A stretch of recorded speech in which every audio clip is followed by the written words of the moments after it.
पांडव आक्रमण क्यों नहीं कर रहे? योजना क्या है इनकी?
चिन्ह वो भी उल्टी दिशा में।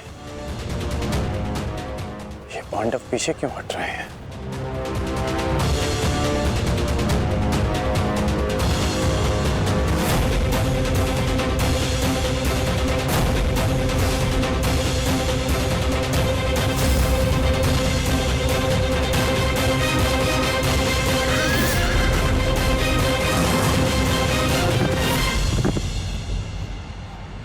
अरे वो तो पीछे हट रहे हैं।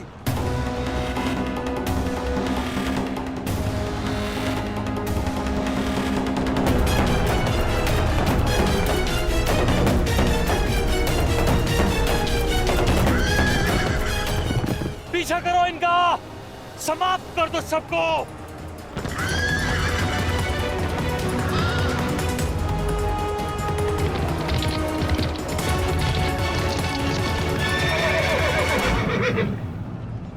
महामहिम, ये पांडुपुत्र करना क्या चाहते हैं? इस प्रकार पीछे लौट जाने के दो ही कारण हो सकते हैं। प्रथम, सेना के किसी प्रमुख की मृत्यु, या फिर पराजय का भय। और यदि युद्ध के आरंभ में ही सेना इस प्रकार पीछे लौट जाए तो उसका अर्थ है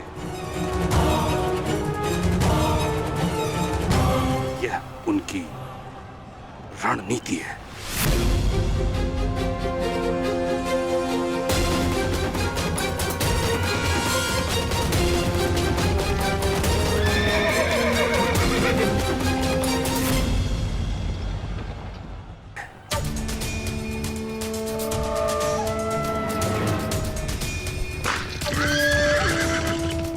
पर हमारे पास उन पांडवों से 5 अश्विनी सेना अधिक है। यदि ये कोई रणनीति भी है, तब भी हम अपनी सेना के बल से इन पांडवों को समर्पण करने के लिए विवश कर सकते हैं। पितामह, आप आगे बढ़िए और युधिष्ठिर को बंदी बनाइए। शीघ्रता मत करो दुर्योधन। सर्वप्रथम उनकी रणनीति को समझो, उसके पश्चात आगे बढ़ो।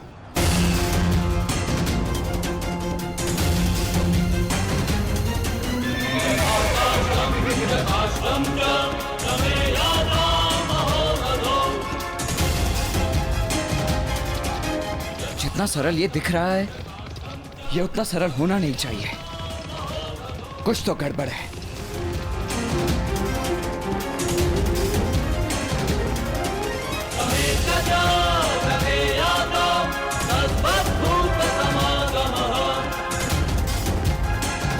रुक जाओ, ये एक छल है, हमें फंसाने की चाल है ये।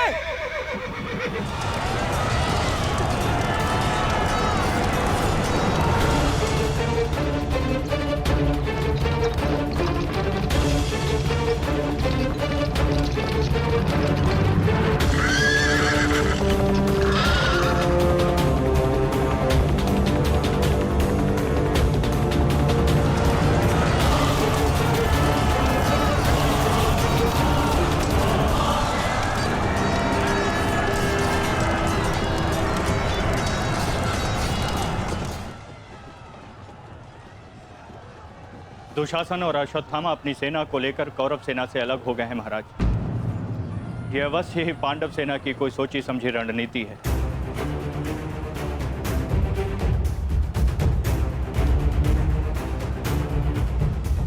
आत्मसमर्पण कर दो युधिष्ठिर। हो सकता है ज्येष्ठ तुम्हें जीवन दान दे दे। तुम केवल दास बनने के योग्य हो और सदैव दास बनकर रहोगे, और पांचाली सदैव हमारी दासी बनकर रहेगी।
वस्त्र अस्त्र चलाओ पार्थ।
अब जिन्हें हमसे लड़ना था वो शत्रु आपस में ही लड़ बैठेंगे पार्थ। आज तुम्हारा बल इस धरा पर धराशाय होगा। भीम, अर्जुन!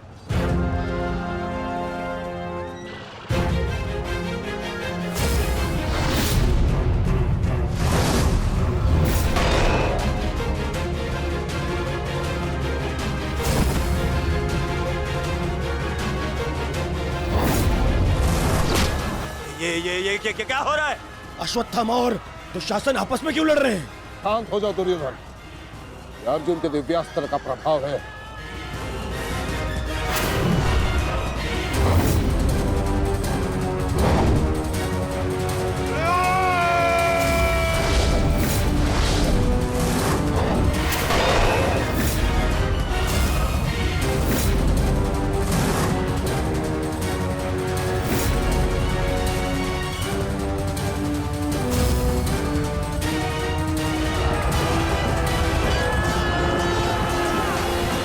राजकुमार अर्जुन ने त्वस्तर अस्त्र का प्रयोग किया है महाराज। ये प्राचीन और बहुत ही दुर्लभ अस्त्र है। ये सैनिकों को भ्रमित करता है महाराज, और अपने ही सैनिकों में मृत्यु का भय और अपना सबसे बड़ा शत्रु दिखाई देता है महाराज, और वो आपस में ही लड़कर मर जाते हैं महाराज।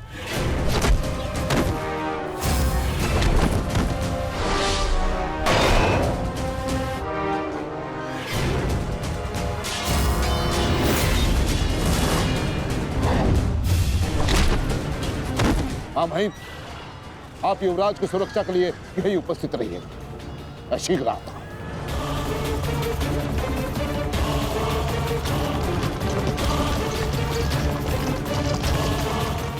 माधव, दुर्योधन पर आक्रमण करने का यही उचित समय है।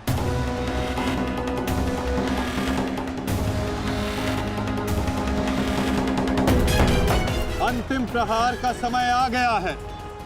सारथी,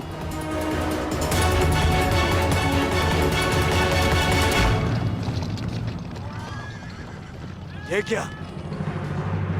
चारों पांडव सीधे हमारी ओर बढ़ रहे हैं।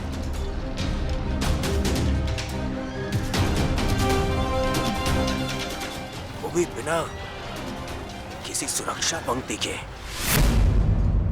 संजय, इस अस्त्र की माया को किसी तरह तो समाप्त किया जा सकता है। कोई तो उपाय होगा।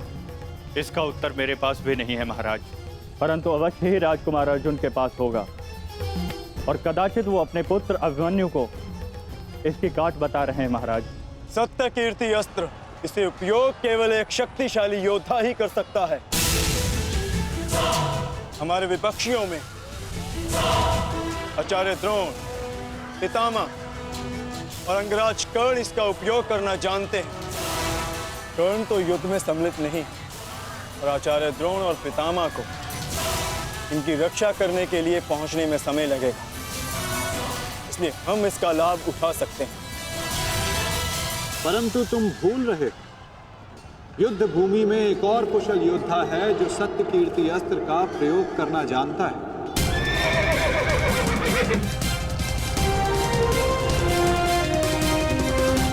और उसको रोकना अति आवश्यक है।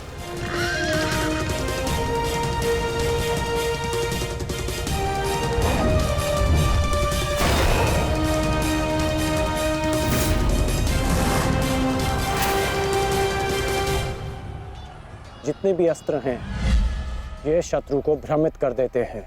परंतु इस भ्रम को तोड़ने का कोई तो उपाय होगा ना पिताश्री? एक ही अस्त्र है, सत्य कीर्ति अस्त्र।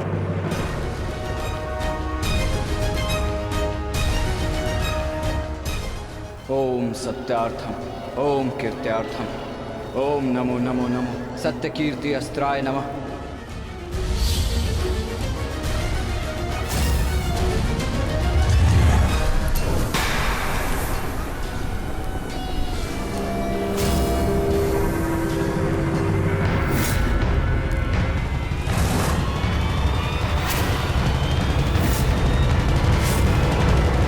स्वागत है अभिमन्यु। वासुदेव ने सदा तुम्हारी प्रशंसा की, और कल तो तुमने महामहिम भीष्म पितामह का मार्ग भी रोक दिया था। तुम में तुम्हारी इस असाधारण वीरता का मैं सम्मान करता हूं और प्रशंसा भी, परंतु इस समय मुझे मेरी सेना की रक्षा करनी है, और ऐसा करने से मुझे कोई नहीं रोक सकता। प्रशंसा तो तुम्हारी भी बहुत हो रही है वृषसेन। जिस वीरता से तुमने मेरे पिताश्री का सामना किया वो सराहनीय था, परंतु इस समय मेरा भी केवल एक ही लक्ष्य है, तुम्हें रोकना। तो विलंब कैसा? मैं प्रस्तुत हूं।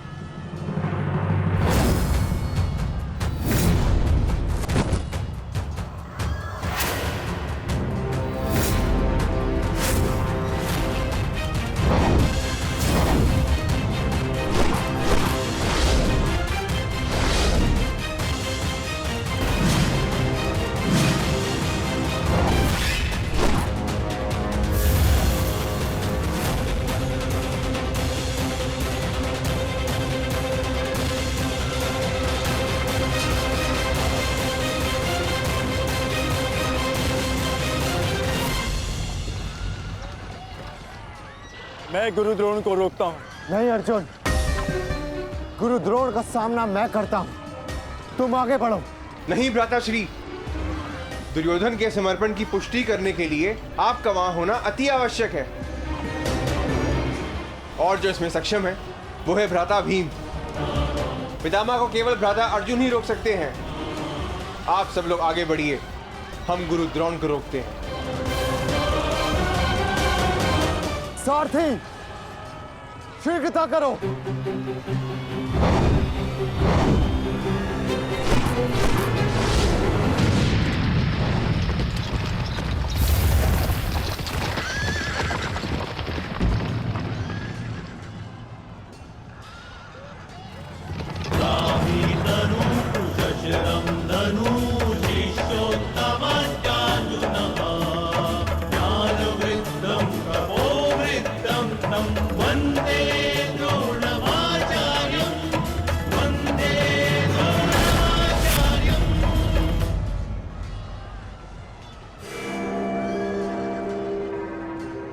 हस्तिनापुर नरेश, महाराज धृतराष्ट्र के ज्येष्ठ पुत्र दुर्योधन तक पहुंचने के लिए तुम्हें मेरा सामना करना होगा।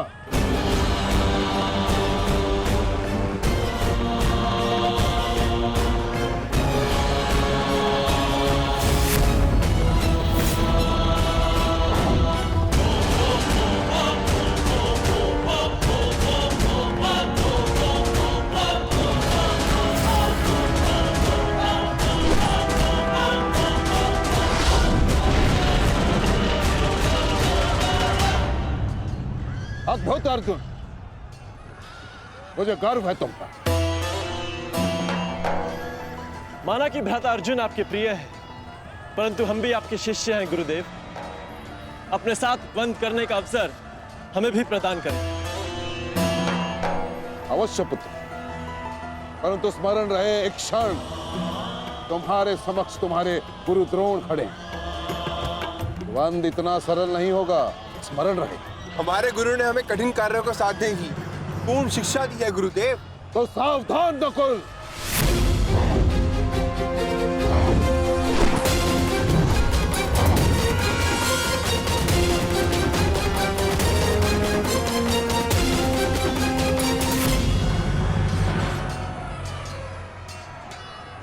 कहा था मैंने कि द्वंद्व सरल नहीं होगा।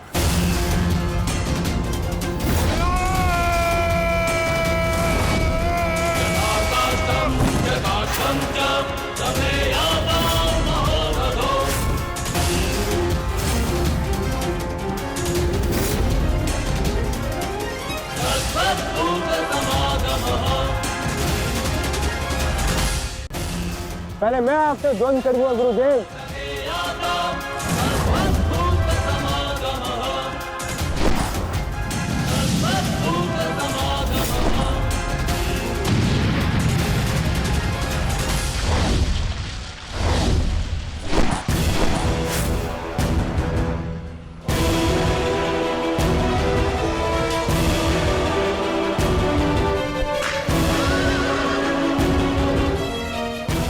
द्वंद्व का समय आ गया है। हमें पूरी शक्ति के साथ उनके साथ द्वंद्व करना होगा।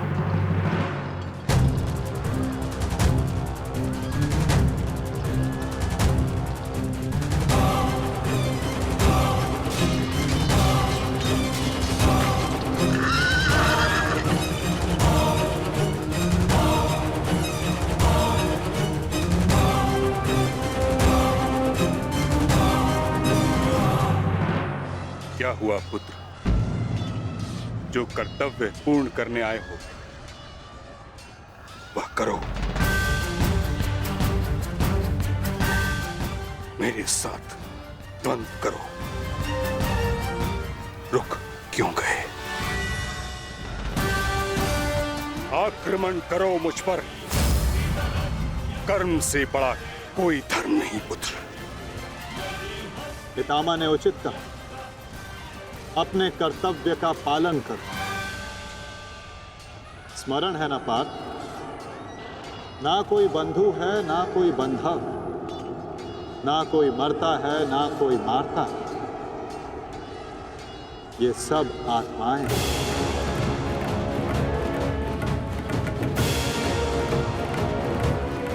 हम सब निमित्त मात्र हैं पार्थ। अब किस अवसर की प्रतीक्षा कर रहे हो? अवसर तो तुम्हारे समक्ष खड़ा है पार्थ।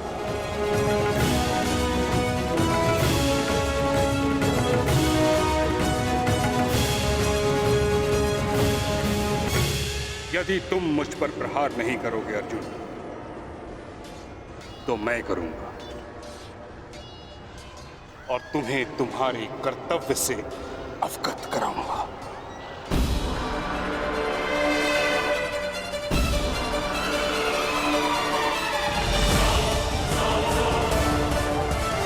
अपने प्रेम भाव को अपनी दुर्बलता मत बनाओ पार्थ, अन्यथा तुम्हारा यही प्रेम भाव तुम्हारी पराजय और अधर्म की विजय का कारण बनेगा।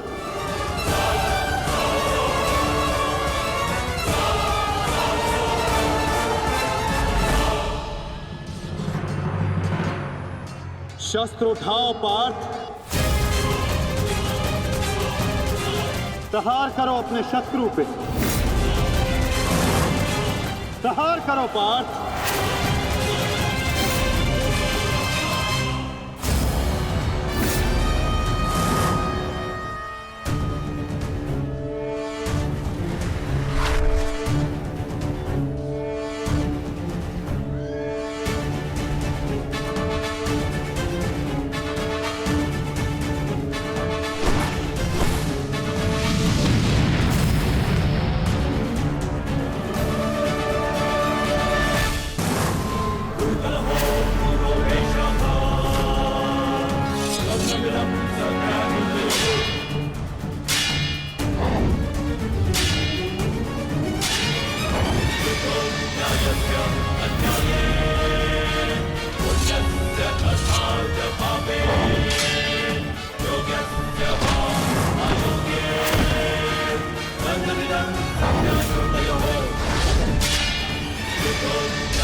एक ही अस्त्र है जो इस भ्रम को तोड़ सकता है, सत्य कीर्ति अस्त्र।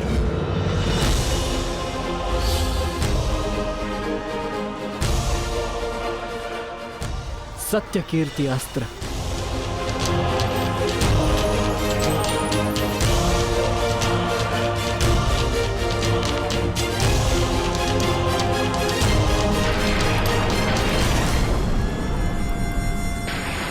मुझे अपने कर्तव्य का पालन करना ही है। तुम भी अपने कर्तव्य का पालन करो मित्र। हम दोनों को कोई नहीं रोक सकता।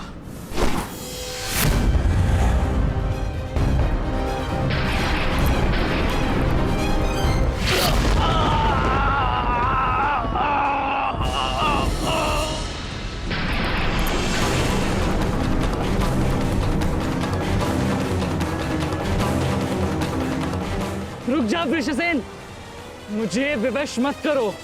मैं केवल वो कर रहा हूं जो मेरे वश में है।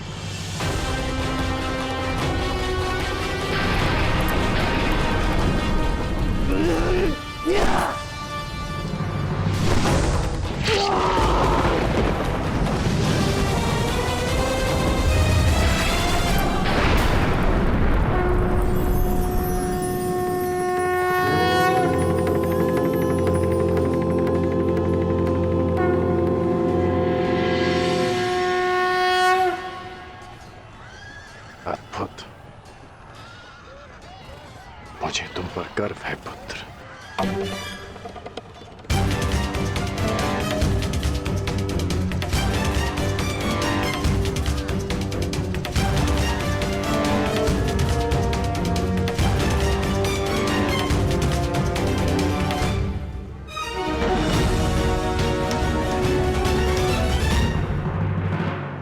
क्या सूचना है बताओ। अंगराज, मैं वो बताओ मुझे। कुमार वृषेण। क्या हुआ वृषसेन को? बोलो। युद्ध में बुरी तरह घायल हुए हैं।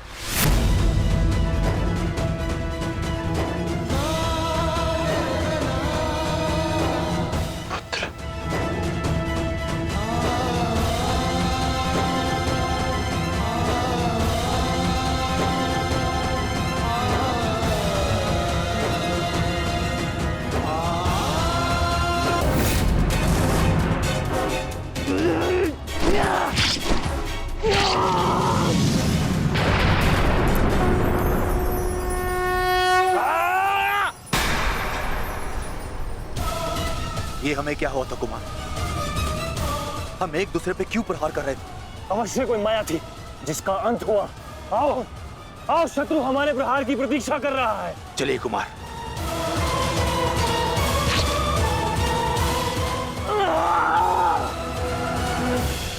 तुम्हारे कौशल और शौर्य को नमन है वृषसेन। अनुमान नहीं था कि कौरव सेना में ऐसे कुशल योद्धा से सामना होगा। सूर्यास्त में समय अभी शेष है अभिमन्यु, और हमारे तुनीरों में बाण नहीं। तो समय व्यर्थ ना करते हुए द्वंद्व आरंभ करें। तो मैं प्रस्तुत हूं योद्धा।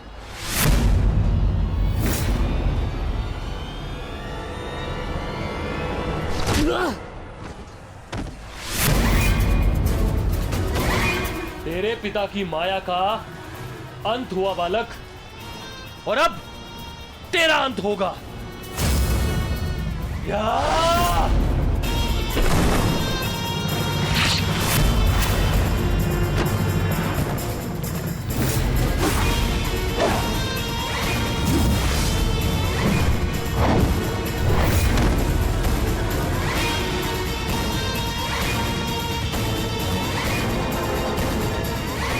हार तब नहीं होती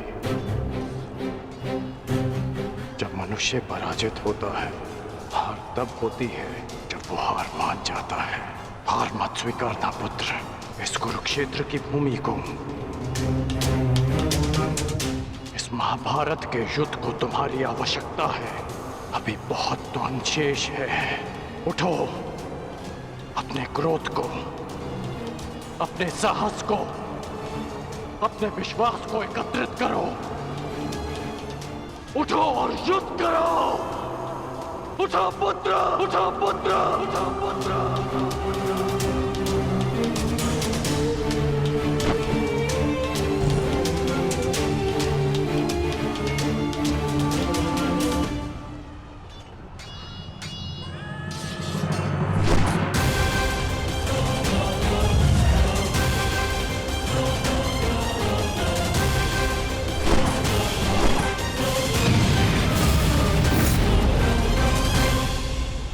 माधव, पितामह के प्रहार प्रतिक्षण बलशाली होते जा रहे हैं। हम उन्हें बहुत समय तक रोक नहीं पाएंगे। रोकना तो पड़ेगा पार्थ। जितना समय तुम इन्हें रोकोगे उतना समय भीम को मिलेगा कि वो दुर्योधन को परास्त कर युधिष्ठिर के समक्ष आत्मसमर्पण करने को विवश कर सके।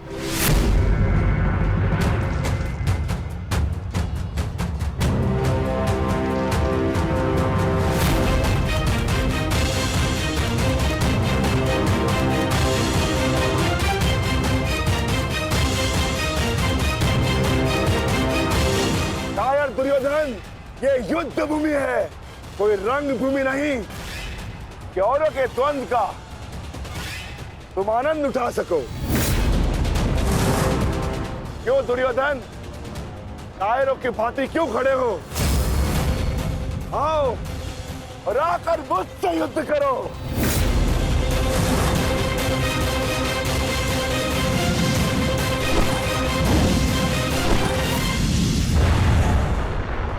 गंगापुत्र, शीघ्रता कीजिए। अर्जुन आपको द्वंद्व में उलझा रहा है। इधर भीम दुर्योधन की ओर बढ़ रहा है। महामहिम, कुछ कीजिए।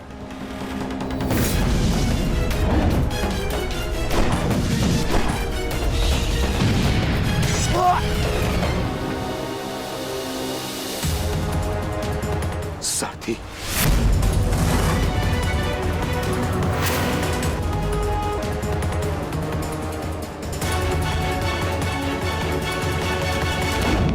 सावधान अर्जुन, या तो तुम युद्ध करना भूल गए हो या फिर तुम्हें युद्ध करने का साहस नहीं है। दुर्योधन, नहीं नहीं दुर्योधन, भीम तुम्हें उकसा रहा है। द्वंद्व में मत फंसना। उचित कहा मामाश्री। मेमनों के आखेट के लिए से आगे नहीं बढ़ते। बस होके भीम के लिए तो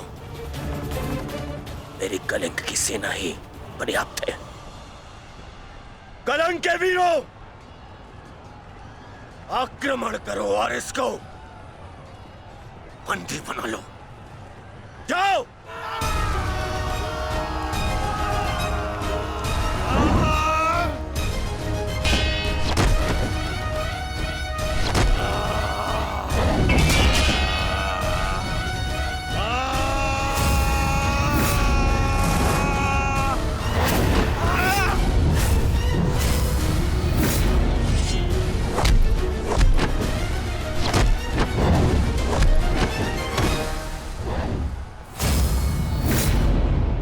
दुर्योधन, बस ये इतने से थे? अरे इनसे तो युद्ध करके मेरे हाथ पैर भी नहीं खुले।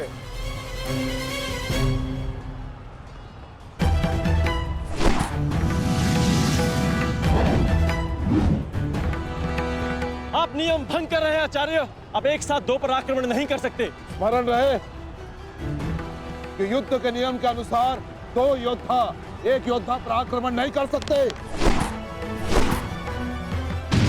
पर तो एक योद्धा दो योद्धाओं पर आक्रमण कर सकता है। सहदेव,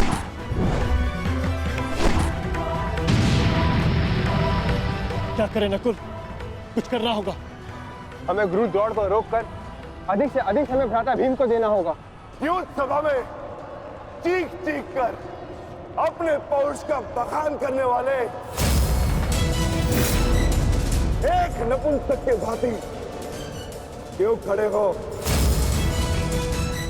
अब किसे लाओगे अपनी ढाल बनाकर? ये विकोदर भीम तुम्हारी हर ढाल को तोड़कर तुम्हारा अंत करेगा। मैं तुम्हारे प्राण लेकर रहूंगा कायर दुर्योधन।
प्रहार करने का सामर्थ्य शेष है काकाश्री?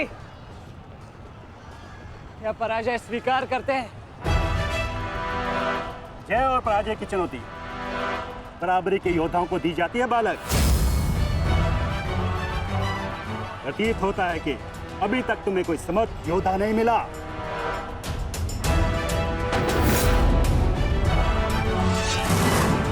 मैं शब्दों के बाण नहीं चलाता नानाश्री। अच्छा, तो युद्ध करो या समर्पण करो।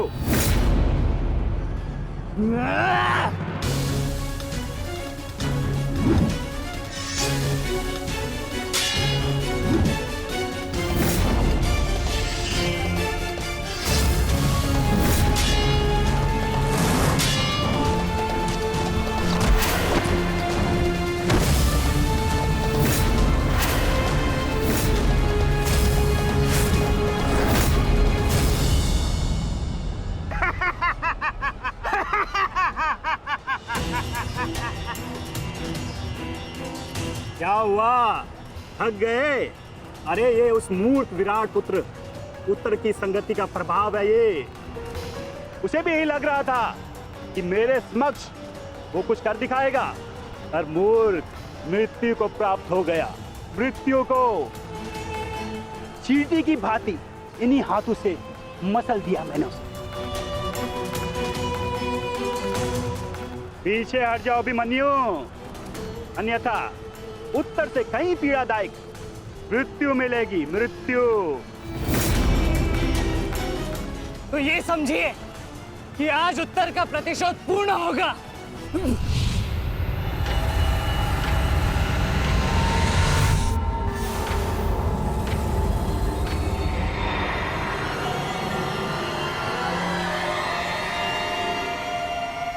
फिर से मूर्खता कर रहे हो अभिमन्यु। मेरी शक्तियों के बारे में ज्ञात नहीं है। शत्रु का क्रोध मुझे और बलशाली बनाता है, बलशाली।